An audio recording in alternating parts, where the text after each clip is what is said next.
اس کے ساتھ ساتھ ایک اور پہلو ہے اس کا، یہ بھی سمجھ لیجئے. کیا آج ہمارے معاشرے کے اندر شادی کر دی، لڑکیوں کا رشتہ کر دیا، ماں باپ نے رشتہ کر دیا، سمجھ رہے ہیں کہ ہم سارے فرائض سے ادا ہو گئے. نہیں، آپ ادا نہیں ہوئے.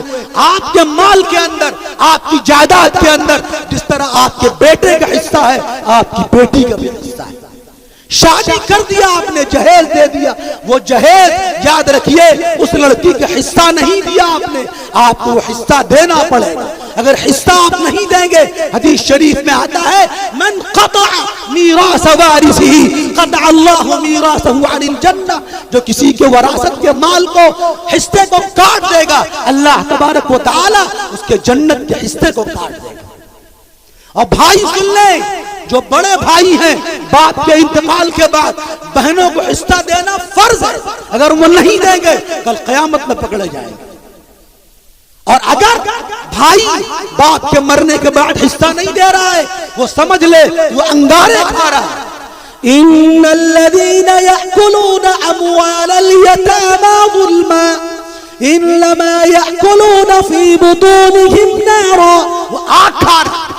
اس لیے آپ نے اپنی بیٹی کا رشتہ کر دیا، لہذا ذمہ داری بنتی ہے جس طرح بیٹا حصہ دار ہے آپ کے مال کے اندر، آپ کے سامان کے اندر، آپ کی بیٹی بھی حصہ دار ہے. قرآن نے حصہ متعین کر دیا. یہ تو غیروں کا رسم ہے، غیروں کا رواج ہے جو ہم نے آج حصہ دینا چھوڑ دیا. جیسے وہ تلک کرتے ہیں، تلک میں جو چاہا دے دیا ختم. اسی طرح ہمارے یہاں جہیز میں جو چاہا دے دیا ختم. نہیں، اسلام کے اندر حصہ بتایا گیا. اگر ایک کمرہ باپ کا بنایا ہوا ہے، ایک بسوا زمین باپ کی ہے، اس ایک بسوے کے اندر سارے حصے دار ہیں.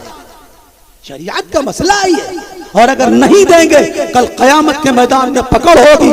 حدیث شریف میں آتا ہے، آقا نے سوال کیا اتدرون من المفلس، جانتے ہو غریب کون ہے، فقیر کون ہے؟ صحابہ نے کہا فقیر تو وہ ہے جس کے پاس پیسے نہ ہو، جس کے پاس روپے نہ ہو. فرمایا نہیں، میری امت کا غریب وہ آدمی ہے من یأتی یوم القیامت بصلاۃ وصیام وزکاۃ ویأتی قد شتم هذا واکل مال هذا وضرب هذا وسفك دم هذا. میری امت کا غریب وہ ہے جو قیامت میں آئے، بڑی نیکیاں ہیں، بہت نماز، بہت روزہ، بہت حج، بہت خیرات، بہت زکات، مگر حالت یہ ہے کہ اس کا پیسہ مار لیا، اس کی زمین دبا لی، اس کا سامان چرا